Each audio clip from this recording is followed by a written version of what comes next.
Assalamualaikum warahmatullahi wabarakatuh.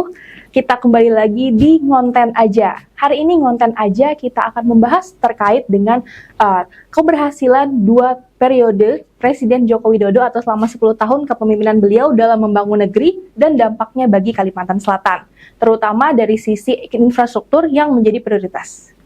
Dan saya hari ini sudah ditemani bersama Dekan Fakultas Ekonomi dan Bisnis Universitas Lambung Mangkurat, Bapak Profesor Dr. Haji Ahmad Yunani, MSI, Pak ya. Betul. Apa kabar Bapak Profesor? Alhamdulillah baik, sehat. Alhamdulillah sehat dan baik hari ini ya Pak ya. Mbaknya sendiri sehat? Alhamdulillah sehat kita Pak. Nah, bersama Profesor Yunani hari ini kita akan berbincang-bincang terkait dengan infrastruktur dan ekonomi yang ada di Kalimantan Selatan, khususnya selama pemerintahan Presiden Joko Widodo dan Gubernur Kalimantan Selatan Bapak Sabiri Nur. Profesor Yunan, di Kalimantan sendiri kan ikut merasakan ya Prof ya dampak dari pembangunan ekonomi sendiri khususnya di bidang infrastruktur ya Pak, yang dilakukan setelah 10 tahun kepemimpinan Presiden Joko Widodo. Dan itu ada seperti Bandara Internasional Samsudinor, terus juga Bendungan Tapin, Span Banjar Bakula, dan pabrik biodiesel yang semalam itu diresmikan oleh Presiden ya Pak. Bagaimana ini Bapak Profesor melihat dampak pembangunan ini terhadap pertumbuhan ekonomi lokal? Melihat dari perkembangan selama 10 tahun pemerintahan Presiden Insinyur Haji Joko Widodo ya, saya kira Kalimantan Selatan banyak merasakan dampak dari pemerintahan beliau terkait dengan pembangunan infrastruktur yang memang pada masa beliau ini pembangunan yang berkaitan dengan infrastruktur beliau utamakan sekali, sehingga kelihatan akses dari transportasi kita ya, seperti jalan-jalan yang semakin meningkat ya, kualitas jalan, kemudian akses jalan dari Banjarbaru ke Batu Licin, kemudian dari jalur Margasari ke Hulu Sungai, ya itu kan program pembangunan infrastruktur yang sangat membantu masyarakat ya kan, baik itu berkaitan dengan program Presiden maupun program Pak Gubernur ya. Nah terkait dengan infrastruktur yang menghubungkan antar pulau ya secara nasional maupun internasional, kita dibangunkan Bandara Internasional ya Samsudinor, di mana bandara tersebut ternyata sangat membantu ya terhadap perekonomian kita, kemudian akses masyarakat kita, karena masyarakat Kalimantan Selatan ini memang pada umumnya suka berjalan. Betul. Ya, suka umrah gitu kan, hajinya juga kita cukup banyak ya antrian hajinya. Jadi yang umrah itu dengan haji segala macam, kemudian penumpang yang lain itu kan kisaran antara 3 juta sampai 4 juta per tahun sebelumnya itu, sehingga bandara yang sebelumnya itu tidak mencukupi kan, sehingga memerlukan bandara yang cukup memadai, bahkan bisa internasional supaya ada umrah yang bisa langsung ke Madinah, bisa langsung ke Mekah, ke Jeddah segala macam.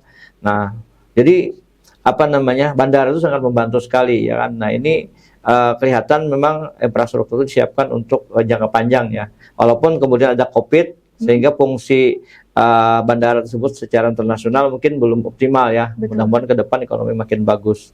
Nah, kemudian terkait dengan infrastruktur yang membantu perekonomian di sisi sektor pertanian, kan memang tadi disebutkan ada bendungan Pipitak ya di Tapin ya. Saya kira itu bendungan tersebut saya pernah ke sana dan memang saya melihat sangat bagus dan cukup memadai untuk bisa memberikan pengairan mungkin ratusan ribu hektar ya. Ratusan ribu hektar yang ada di kawasan jalur dari bendungan tersebut. Tapi hanya saja mungkin di situ perlu ada sinergi ya antara pemerintah provinsi dengan pemerintah kabupaten untuk membangun infrastruktur yang bisa mengalirkan air itu secara lebih optimal lagi kepada masyarakat. Ini yang harus diperhatikan ya. Dan saya kira pemerintah provinsi saya kira sudah sangat merespon tersebut, bahkan dikaitkan juga dengan tadi yang disebutkan terkait dengan ada SPAM ya, terkait air bersih yang regional. Itu kan memang kebetulan saya waktu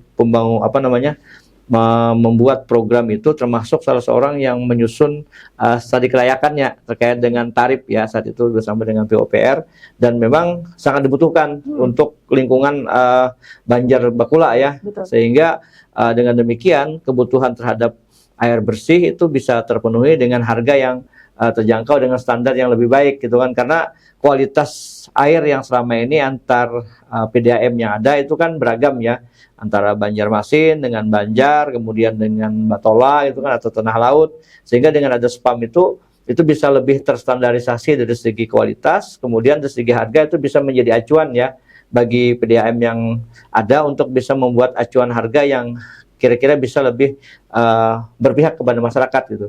Jadi dari sisi tersebut ya memang di sini peran pemerintah provinsi sangat penting untuk bisa berkolaborasi dengan pemerintah pusat gitu kan, untuk bisa mendapatkan bantuan-bantuan yang berupa dana alokasi umum dan alokasi khusus yang sifatnya untuk kesejahteraan, termasuk infrastruktur jalan, jembatan, bahkan juga jembatan yang berkaitan dengan jembatan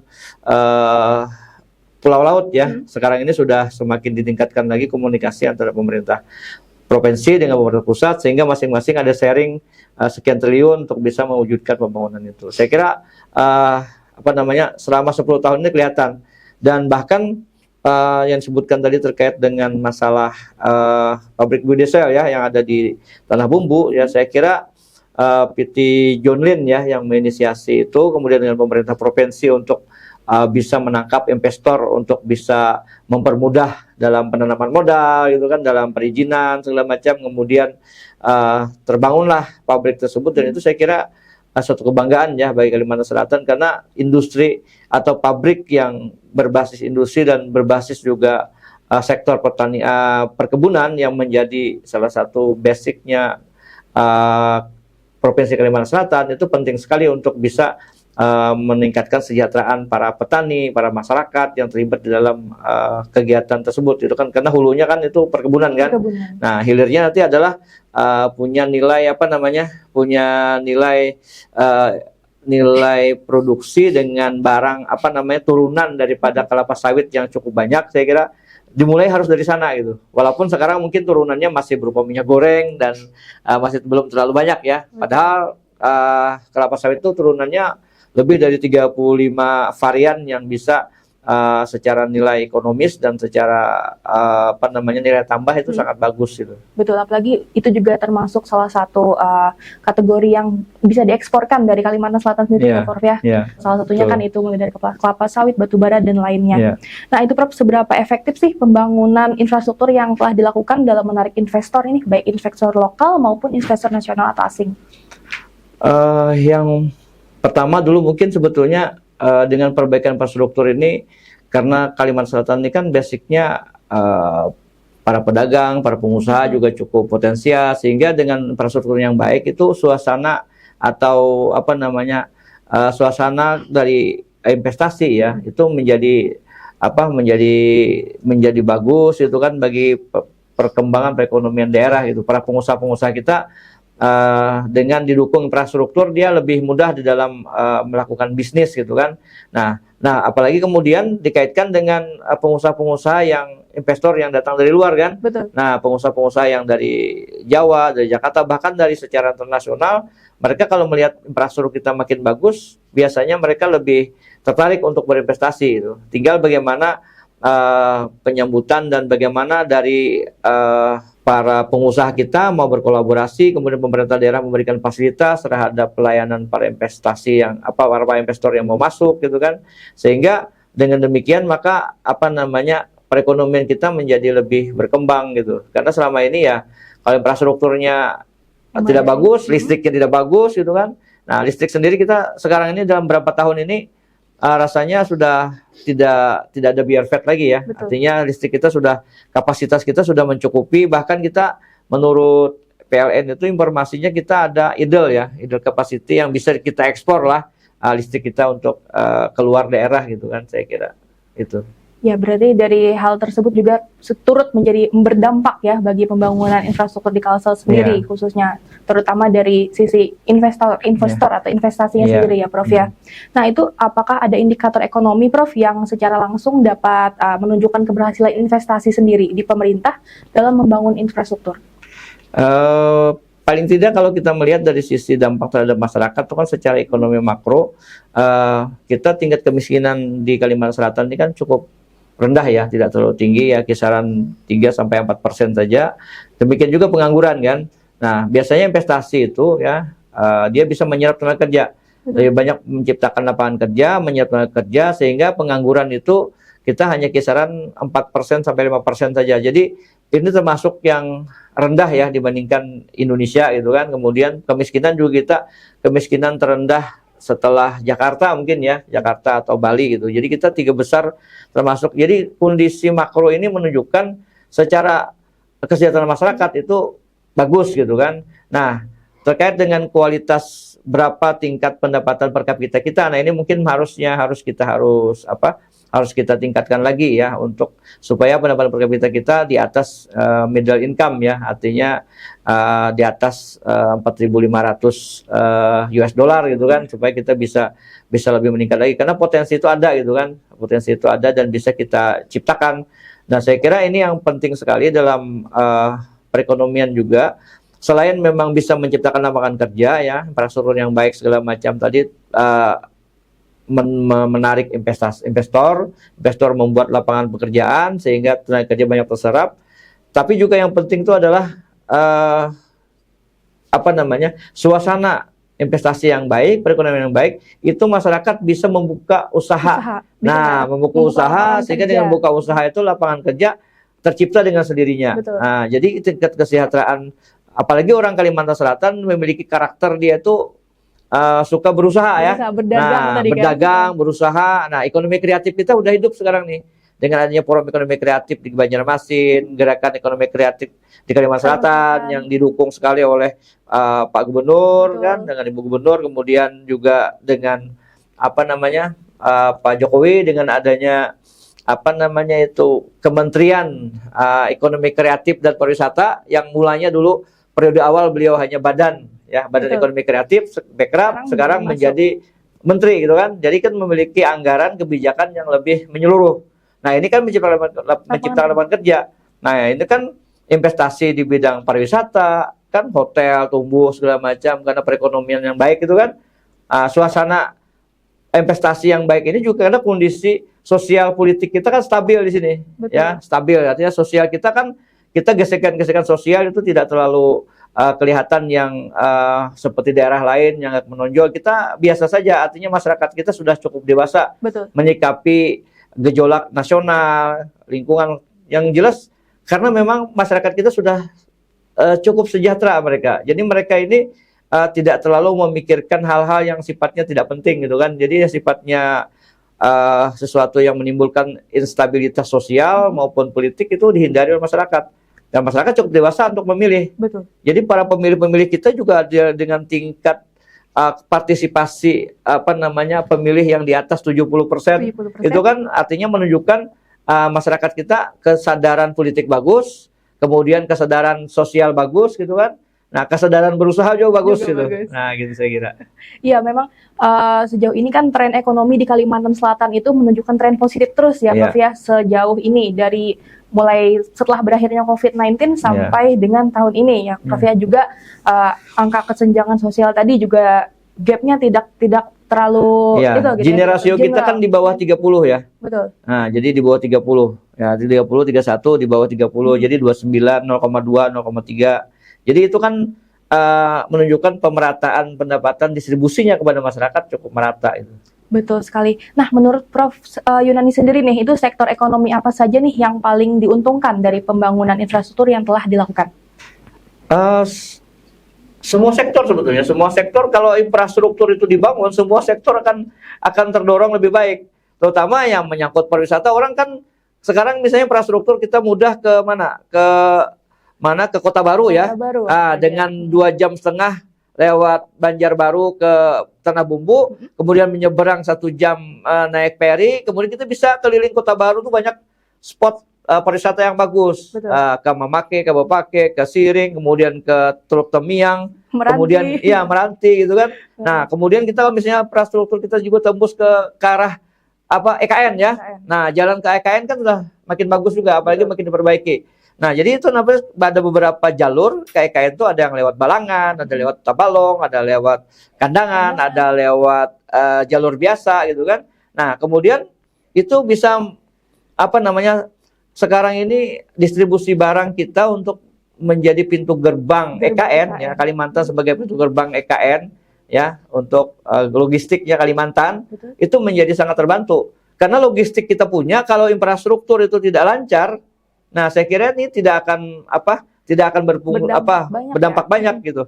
Artinya selama ini mungkin ya salah satunya kenapa banyak juga yang masuk dari Sulawesi karena dia lewat kapal. Betul. Nah, infrastruktur kapalnya kan bagus kan, mereka langsung ke sini. Nah, kita kalau mau mengejar ini kan infrastruktur jalan dan untuk pengiriman logistik itu juga harus bagus ke sana. Apalagi kalau misalnya dibangunkan untuk barang misalnya kereta api, misalnya kan. Nah, walaupun dikatakan masih perlu perencanaan panjang, investasi. Tapi kan Jawa dari dulu zaman Belanda mereka sudah berani berinvestasi, kan belum banyak orangnya di Jawa kan sudah bikin kereta api. Kenapa kita Kalimantan yang jelas-jelas sekarang ini berkembang kan? Ya mungkin nanti ke depannya pasti ada perencanaan-perencanaan tersebut ya Prof. Ya, dari saat ini pun sudah mulai dicanangkan juga ya, mulai direncanakan. Terutama tadi infrastruktur itu merupakan base ya, fundamental ekonomi di Kalimantan Selatan sendiri itu sangat memengaruhi pertumbuhan ekonomi di Kalimantan Selatan. Nah, bagaimana ini Prof. Yunani melihat hubungan antara infrastruktur yang telah dibangun dengan penciptaan lapangan kerja sendiri bagi masyarakat lokal? Selain tadi itu kan ada dari pariwisatanya ya, dari UMKM juga, itu bagaimana Prof? Ya, dari segi jelas ya kalau investasi jalan, industri jalan, sektor ekonomi jalan, berarti kan penyerapan tenaga kerja kan diperlukan dia kan perlu tenaga kerja yang banyak gitu kan. Kemudian pasar kita untuk pasar produk-produk yang kita miliki ini kan untuk produk-produk yang berasal dari Kalimantan Selatan ini kan cukup diminati ya. Kayak misalnya batu bara misalnya. Batu bara itu kita potensi mungkin masih ratusan tahun ya. Kemudian 50 sampai 100 tahun masih ada asal dikelola dengan baik. Betul. Itu pasarnya masih ini. Kemudian semen ya. Nah, itu juga tinggal memang di sini perusahaan-perusahaan yang berinvestasi di kita di Kalimantan Selatan itu harus berpihak juga pada masyarakat lokal. Artinya harus banyak menyerap tenaga kerja lokal. Selama ini mungkin ya banyak tenaga kerja lokal itu masih belum berpendidikan, belum punya skill yang cukup. Nah, sekarang sambil seiring perjalanan itu harus direkrut orang-orang yang dari lokal juga dilibatkan lebih banyak lagi gitu kan. Karena orang lokal selama ini lebih banyak dengan berkembang investasi, dia lebih terlibat pada sisi berkembangnya dunia usaha. Betul. Lebih memilih ke dunia usaha itu. Dunia usaha gitu kan. Membangun wilayah sendiri gitu ya Prof ya. Ya betul. Nah bagaimana ini juga kan dari hal ini gitu, bagaimana pembangunan yang telah dilakukan ini dapat mengatasi ketimpangan ekonomi tadi. Walaupun tadi kan gapnya fundamentalnya itu rendah ya Prof ya. Meskipun kita tahu Kalsel merupakan salah satu provinsi dengan masyarakat miskin terendah. Kita kan di atas rata-rata nasional ya, di bawah nasional gitu. Saya kira ini yang penting pemerintah daerah, pemerintah provinsi, pemerintah kabupaten kota itu harus berkolaborasi bersama dengan pemerintah pusat juga terkait dengan bantuan-bantuan sosial, by name by address, ya kan, kemudian verifikasi data yang bagus ya, pendataan yang bagus sehingga orang-orang yang membutuhkan tuh tepat sasaran. Nah, kemudian juga selain by name by address tepat sasaran, tapi juga harus diklasifikasikan. Bantuan orang miskin ini kan macam-macam, kan ada kemiskinan absolut, ada kemiskinan relatif gitu. Yang absolut memang orang seperti jompo, kemudian orang cacat, orang yang tidak bisa bekerja, segala macam, orang yang sudah tidak memungkinkan untuk bisa bekerja sendiri gitu kan. Mereka ini memang harus diayomi. Kita punya CSR, punya bantuan, ada Basnas, kemudian ada bantuan sosial ya, BRT segala macam. Nah, cuman ada juga bantuan-bantuan yang sifatnya produktif. Nah, produktif ini kita harus pilih orang-orang miskin atau rentan miskin ini harus dibantu kredit usaha rakyatnya, kemudian mereka dibantu permodalan, kemudian peningkatan SDM-nya, segala macam, skill-nya, segala macam, sehingga kemiskinan itu bisa terhindar. Kalaupun mereka sekarang ini tidak miskin, ini khawatir kalau mereka tidak didampingi dengan itu, mereka bisa jatuh miskin. Nah, ini kan menjadi beban gitu. Nah, ini yang harus dilakukan nanti ke depannya, tetap harus pengawalan yang kuat dari pemerintah kabupaten kota, provinsi, bahkan secara nasional dengan kolaborasi data yang sama gitu. Jangan kemudian provinsi ini datanya, kabupaten ini, nasional ini, akhirnya kan masing-masing kerja masing-masing, akhirnya tidak efektif gitu. Terkait dengan inflasi nih Prof, kan pengendalian inflasi di Kalimantan Selatan itu terbilang bagus ya, Iya. dengan adanya penghargaan TPID gitu ya, TPID 2 tahun berturut-turut Kalimantan Selatan mendapatkannya. Bagaimana Profesor Yani melihat capaian ini yang dihubungkan dengan infrastruktur yang telah dibangun tadi selama 2 periode kepemimpinan Gubernur Sabinun dan Presiden Jokowi? Ya, saya kira inflasi itu kan masalah faktor mobilitas barang dan jasa yang lancar ya, itu bisa mengurangi inflasi. Biasanya inflasi itu kan karena harga naik itu karena kelangkaan. Pertama, apakah suplai produksinya tidak bagus atau distribusinya tidak lancar.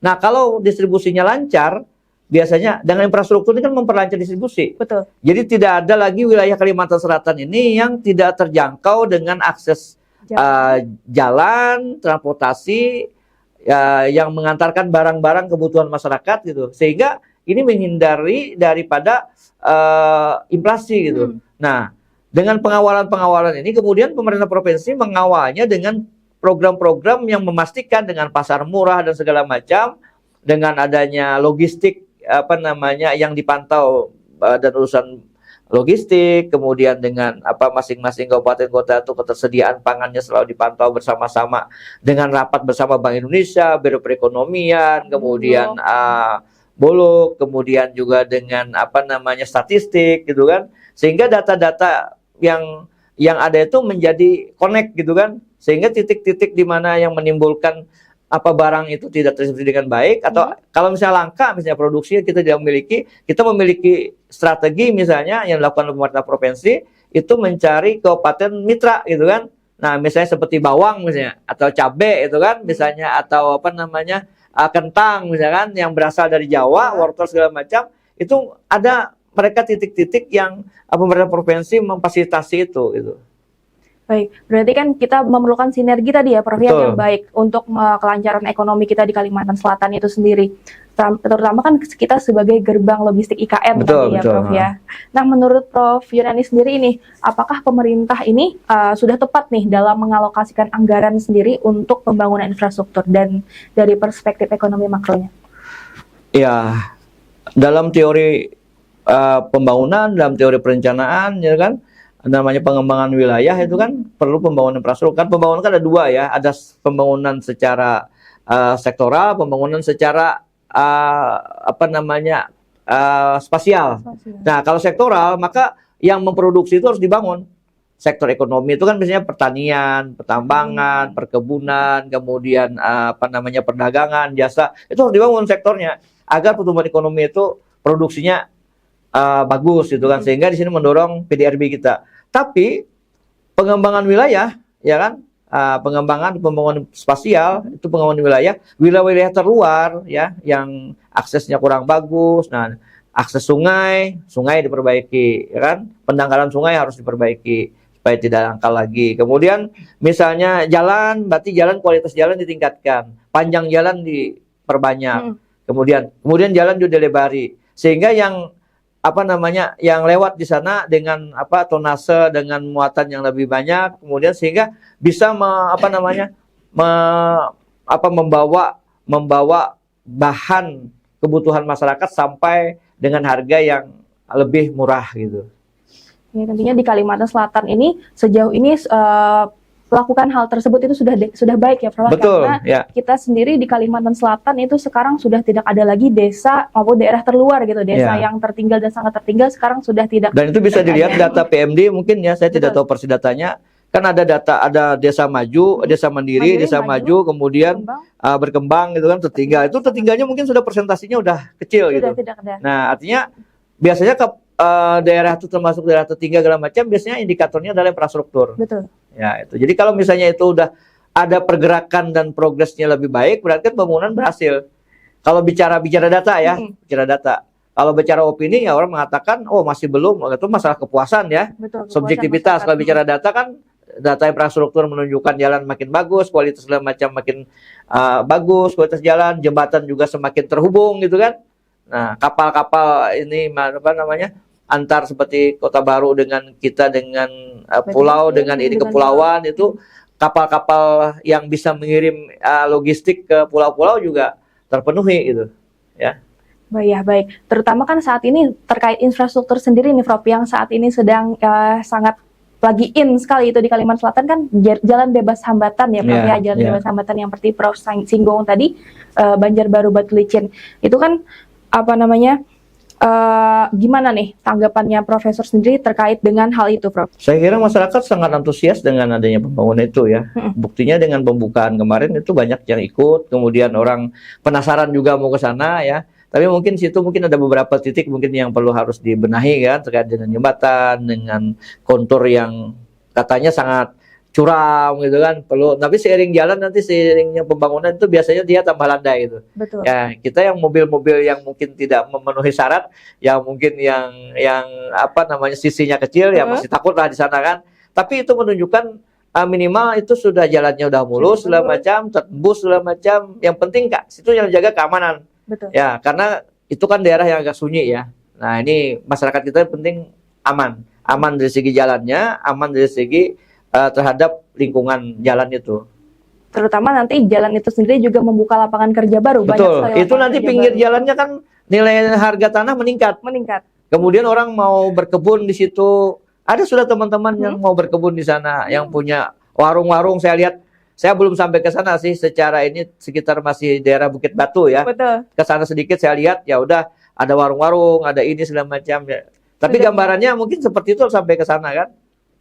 Ya betul, berarti kan sejauh ini infrastruktur yang telah dibangun oleh pemerintah, baik itu pemerintah nasional maupun pemerintah provinsi sejauh 10 tahun kepemimpinan Presiden Jokowi dan juga Gubernur Kalsel Sabilinur ini telah menunjukkan, telah memberi dampak yang positif bagi masyarakat sendiri dan perekonomian di Kalsel sendiri khususnya. Betul, Prof ya.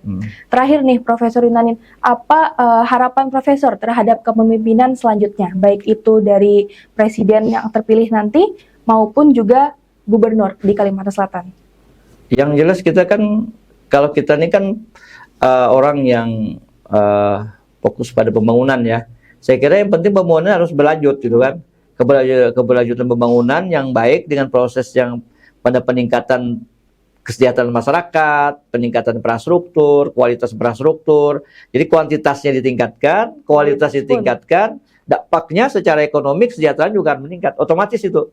Nah, jadi saya berharap ini ada stabilitas politik secara nasional dan kesinambungan dari Pak Jokowi dengan Pak Prabowo. Saya yakin beliau juga, Prabowo adalah orang yang punya pikiran yang selama ini beliau kemampuan ekonominya, berpikir ekonominya bagus, karena beliau adalah anak begawan ekonomi Pak Prof Sumitro gitu kan. Kemudian juga beliau seorang militer yang saya kira cinta NKRI, kemudian beliau menjaga stabilitas keamanan, stabilitas politik dan stabilitas ekonomi. Ya, jadi yang penting itu ya, yang penting. Nah, kalau di provinsi kita, saya kira di era pilkada yang ke depan ini, saya melihat yang penting ini siapapun calonnya yang ada itu kan harus menunjukkan keberpihakan untuk keberlanjutan pembangunan yang lebih baik ke depan. Nah, jadi semangatnya jangan sampai yang kita ini adalah lihat saling menyalahkan rezim siapa macam ini itu, tapi ambil sisi positifnya. Jadi harus mendorong perekonomian Kalimantan Selatan ini, harus dibudayakan orang yang selalu mendorong pada kebaikan, berkembang gitu kan. Nah, lebih maju ke depan. Jangan istilahnya selalu saja istilah ada yang namanya bercakut papadaan gitu kan. Nah, ini jangan sampai terjadi gitu kan. Tidak mau melihat orang itu maju ya kan, perekonomian kita maju, pembangunan maju. Selalu mencari-cari kesalahan punya orang. Yang punya kesalahan pasti adalah, atau kekurangan pasti ada. Pak Jokowi mungkin ada kekurangan, Pak Gubernur kita juga punya kekurangan, tapi harus ditutupi kekurangan itu dengan lebih baik di kepemimpinan yang akan datang, siapapun pemimpinnya. Nah, sekarang ada calon-calon yang sudah yang ada itu kan, saya kira mudah-mudahan kedepannya orang yang punya pikiran yang positif. Demikian juga pemerintah para pemimpin kepala daerah yang sekarang ini di kabupaten kota sedang mencalonkan diri juga. Ya, saya kira ini harus harus bisa melanjutkan juga dengan tradisi pembangunannya di masa-masa sebelumnya. Jangan hanya kemudian ego sendiri pengennya memunculkan sesuatu yang punya kita, sementara menenggelamkan yang sebelumnya, tetapi tidak berlanjut. Nah, ini kan tidak membangun namanya. Artinya akhirnya berjalan di tempat aja. Jadi keberlanjutan saya inginkan itu. Keberlanjutan ya Prof ya, intinya siapapun nanti presiden maupun gubernur maupun wali kota atau bupati yang terpilih itu melanjutkan pembangunan yang ada dan meningkatkan infrastruktur yang ada secara ada. kuantitas, secara kualitas dan dampaknya terhadap masyarakat. Betul, terutama itu poinnya Prof ya, sehingga masyarakat itu semakin sejahtera gitu di Kalimantan Selatan maupun di Indonesia sendiri. Nah, itu tadi bincang-bincang kita Prof ya. Terkait dengan infrastruktur pembangunan Indonesia selama kepemimpinan Presiden Jokowi dan juga di Kalimantan Selatan khususnya selama kepemimpinan Gubernur Kalsel Sabiri Nur. Semoga nanti ke depannya infrastruktur ekonomi maupun pembangunan di Kalimantan Selatan dan Indonesia selalu semakin baik lagi ke depannya. Terima kasih banyak teman-teman telah menyaksikan bincang-bincang saya bersama Profesor Yunani di Ngonten Aja kali ini. Saya Yasinta pamit. Wassalamualaikum warahmatullahi wabarakatuh.